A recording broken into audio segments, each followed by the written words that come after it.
Hello friends, MSc 003 और 103 का most important question लेके मैं आ गई हूँ आप लोगों के साथ। तो आज का क्वेश्चन देने से पहले मैं आपको बता दूँ कि अगर आप इग्नू से एमए कर रहे हैं, आपका सब्जेक्ट भी इकोनॉमिक्स से है, तो मेरे चैनल को सब्सक्राइब कर दीजिए। इस चैनल पे आपको इकोनॉमिक्स के सभी सब्जेक्ट कोड के वीडियो मिल जाएंगे, वो भी इंपॉर्टेंट क्वेश्चन के जो हमेशा पूछे जाते हैं। तो आइए देखते हैं एमएससी 103 और 003 का मोस्ट इंपॉर्टेंट क्वेश्चन। देखते हैं क्वेश्चन है, are revenue maximising monopolist requires a profit of at least 1500। His cost and demand function are. Cost and demand function क्या क्या है? C equal to 500 plus 4q plus 8q square और p equal to 300 minus 2q। इसमें question number 1 पूछा है कि determine equilibrium output and price levels, और बोला contrast these value and these those that would be achieve under profit maximisation. ठीक है, तो आइए देखते हैं क्वेश्चन और एक बार मैंने खुद से हैंड रिटन किया, तो वहाँ पे आपको क्लियर दिखाई दे देगा। आइए देखते हैं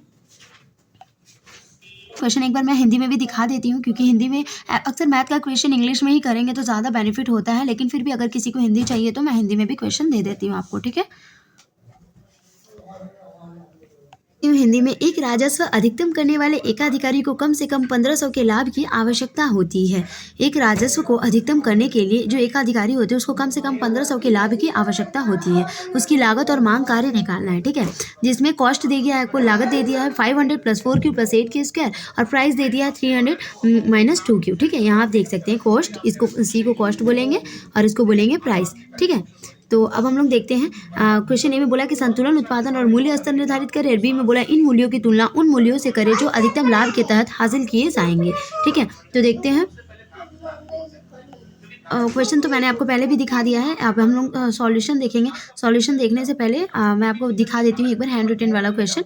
अब यहाँ पे हम लोग सॉल्यूशन देखेंगे। आप देख सकते हैं गाइज, यहाँ पे p equal to 300 minus 4q as it is question में जो दिया हुआ वही उतारी हूँ मैंने। यहाँ पे मैंने लिखा है cost equal to 500 plus 4q plus 8q square. ठीक है, तो यहाँ पे हम देखेंगे पाई का मतलब क्या होता है? प्रॉफिट होता है। पाई का मतलब होता है प्रॉफिट। ठीक है, पाई का मतलब क्या होता है? प्रॉफिट होता है। तो प्रॉफिट इक्वल टू क्या है यहाँ पे? टी आर माइनस टी सी।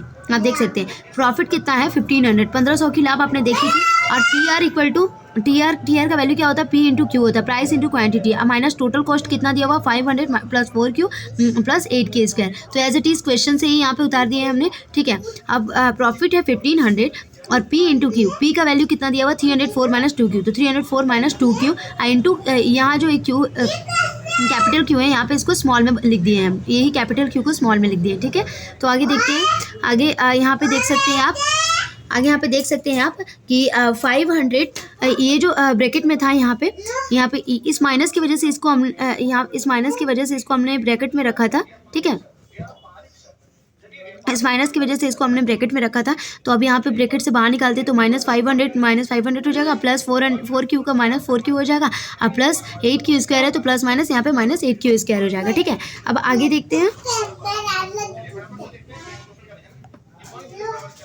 यहाँ देखते हैं 1500 का, ये 1500 का 1500 उतर गया, 304 क्यू को मल्टीप्लाई किए तो 304 क्यू हो गया, माइनस 2q को क्यू से मल्टीप्लाई किए तो माइनस 2q स्क्वायर हो गया। ठीक है, माइनस 500 का 500 उतर गया, माइनस 4q का minus 4q minus 8q square का माइनस 8q स्क्वायर। ठीक है, अब यहाँ पे हो गया ये 1500 इक्वल टू 304 क्यू उतरेगा यहाँ पे। ठीक है, माइनस 10q स्क्वायर माइनस 500 का 500 पे उतरेगा। ये 10q स्क्वायर कैसे हुआ पता चला? 2q square minus 2q square minus 8q square को जब माइनस माइनस प्लस करेंगे तो यहाँ पे प्लस तो करेंगे, 8 प्लस 2 10 हो जाएगा, लेकिन साइन जो होगा वो माइनस का ही होगा। ठीक है, तो माइनस 8q स्क्वायर हो गया। ठीक है, माइनस 500 का 500 उतर गया, 4q का 4q उतर गया। ठीक है, अब यहाँ देखेंगे 1500 minus 3q plus 10q square को इधर लेके आएंगे, सबको यहाँ से इधर लेके आएंगे, इस साइड से इक्वल टू का इधर लेके आएंगे सबको। ठीक है, यहाँ से तो अब 304q को उतारे तो यहाँ माइनस 300q हो गया, अब माइनस 10q स्क्वायर को उतारे तो प्लस हो गया, माइनस 500 को उतारे तो प्लस हो गया, इक्वल टू 0 हो गया।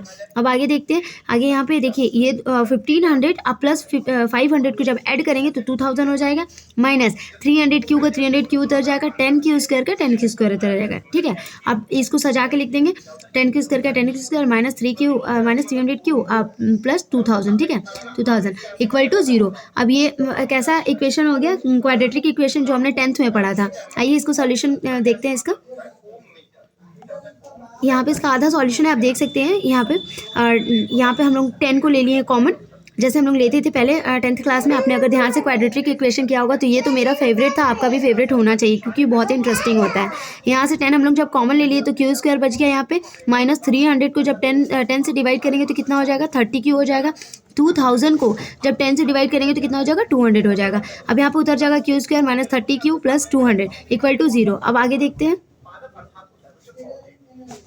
क्यू स्क्वायर माइनस जब हम लोग इसको जब क्वाड्रेटिक इक्वेशन बनाते हैं तो ये बीच में ऐसा फंक्शन आना चाहिए जिसको गुना करने पे ये चीज़ आना चाहिए और जोड़ने पे बीच का जो 30 क्यू था वो आना चाहिए। ठीक है, तो हम लोग को पता है कि जब 10 को 20 से मल्टीप्लाई करेंगे, गुना करेंगे तो 200 आएगा, और 10 को 20 से जब जोड़ेंगे तो 30 क्यू आएगा। ठीक है, तो अब हम लोग देखते हैं कि इसको कैसे बनाए हम लोग।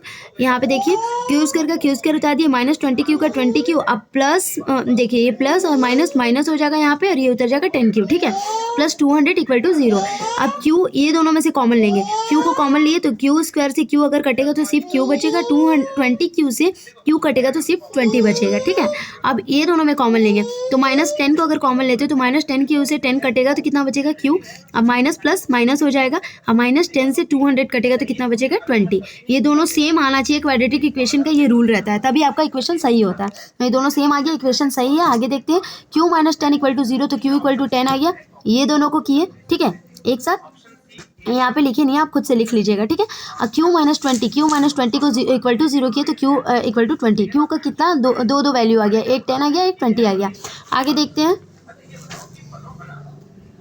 तो यहाँ पे बोल रहा है कि व्हेन q इक्वल टू 20, जब q इक्वल टू 20 रहेगा तो p कितना हो जाएगा। p आप क्वेश्चन में देख सकते हैं 304 माइनस 2q दिया हुआ है, तो 304 माइनस 2q तो इसका मतलब क्या होगा, 2 इंटू 20। क्यों, क्योंकि यहाँ q इक्वल टू 20 है, तो 304 माइनस 40 हो जाएगा। और जब इसको घटाएंगे एक दूसरे से तो 264 आएगा। ठीक है, आगे देखते हैं, व्हेन q इक्वल टू 10, जब q इक्वल टू 10 रहेगा तो क्या होगा, p equal to 304 minus 2q, तो 304 माइनस 2 इंटू 10। क्यों, क्योंकि q का वैल्यू 10 है यहाँ पे, तो अब 304 माइनस कितना हो जाएगा, 20। जब इसको सब्ट्रैक्ट करेंगे हम लोग तो कितना आ जाएगा, 284।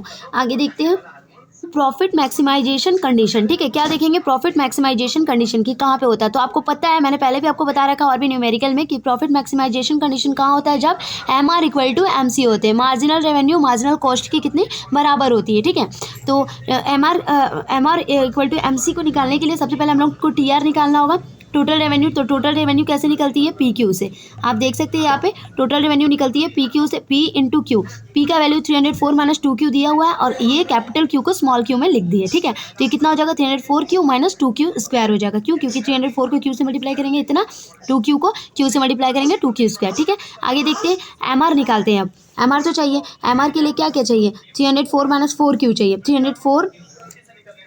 304 माइनस 4q कैसे हुआ, ये एम आर को मतलब टी आर का डेरिवेटिव किए। ठीक है, टी आर का डेरिवेटिव, टी आर को डी आर से डिवाइड किए, डेरिवेटिव होता है वो। हम इसका फॉर्मूला भी आपको शेयर कर चुके हैं मेरे टाइमलाइन पे, आप देख लीजिएगा, MEC 103 का ही लिंक में होगा, लिस्टेड में होगा। आगे देखते हैं यहाँ पे कि जब यहाँ पे इसका डेरिवेटिव करेंगे तो कितना आ जाएगा, ये हो जाएगा आपका 304q का सिर्फ 304 आ जाएगा। आपको पता है, मैंने आपको पहले ही डेरिवेटिव करके दिखाया है कि जब q सिर्फ अकेले रहेगा तो इसका मतलब क्या होगा, 1 माइनस 1 हो जाएगा, 1 माइनस 1 तो क्या कितना हो जाएगा, 304q 0। और जब ये q 0 हो जाता है तो इसका वैल्यू क्या हो जाता है, 1 हो जाता है। तो 304 इंटू 1 कितना होगा, 304 हो जाएगा।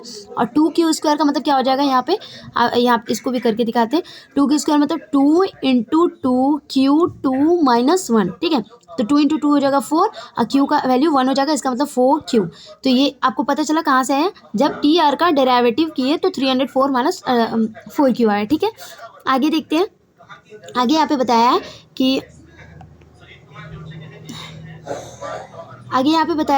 कि ये जो है M R equal to 304 minus 4q आ गया। अब एम सी निकालते हैं। एम सी निकालने के लिए क्या करना होगा, एम सी कहाँ से निकालेंगे, हमारे पास टोटल कॉस्ट दिया हुआ है, टी सी दिया हुआ है या फिर सी दिया हुआ, कॉस्ट दिया हुआ, तो इसका डेरिवेटिव करेंगे 500 plus 4q plus 8q square. तो इसका कितना हो जाएगा, 4q का पहले करेंगे, 500 तो कांस्टेंट है, इसका वैल्यू हो जाएगा 0, 4q का हो जाएगा सिर्फ 4।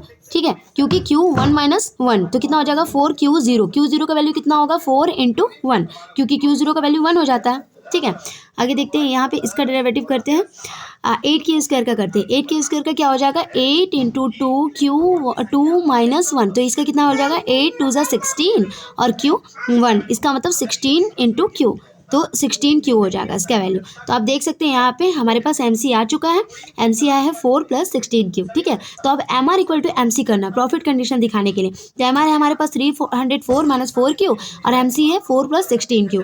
तो 304 से इधर 4 को इधर लाएंगे तो माइनस में हो जाएगा 16 क्यू, और ये -4 क्यू को इधर लाएंगे तो +4 क्यू हो जाएगा, ठीक है।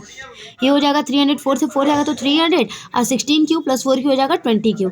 अब क्यू का वैल्यू हम लोग निकाल लेंगे आगे चल के, देखते हैं। हम देखते हैं यहाँ पे आप देख सकते हैं 300 = 20 क्यू, ठीक है। तो 300 डिवाइडेड बाई 20 को यहाँ लेके आए तो ये डिवाइड में चल जाएगा, जब इसको काटेंगे तो क्यू का वैल्यू कितना आ जाएगा 15। यहाँ पे अब हम लोग प्राइस निकाल सकते हैं या फिर बोले तो प्रॉफिट निकाल सकते हैं, ठीक है। तो 304 - 2 क्यू था ना, 304 - 2 × 15, तो 304 - 30, ठीक है। तो यहाँ आप देख सकते हैं 304 - 30 = 274 रुपीज़ इसका आंसर हो जाएगा, ठीक है। आगे हम देखेंगे दूसरे वीडियो में। Thank you. अगर वीडियो अच्छी लगी हो तो प्लीज़ लाइक और सब्सक्राइब माय चैनल गाइस। मेरे चैनल का ग्रो बढ़ाने के लिए इसे आप शेयर भी कर सकते हैं। Thank you. अगर कुछ नहीं समझ में आया हो तो कमेंट करके पूछ लीजिएगा। Thank you so much.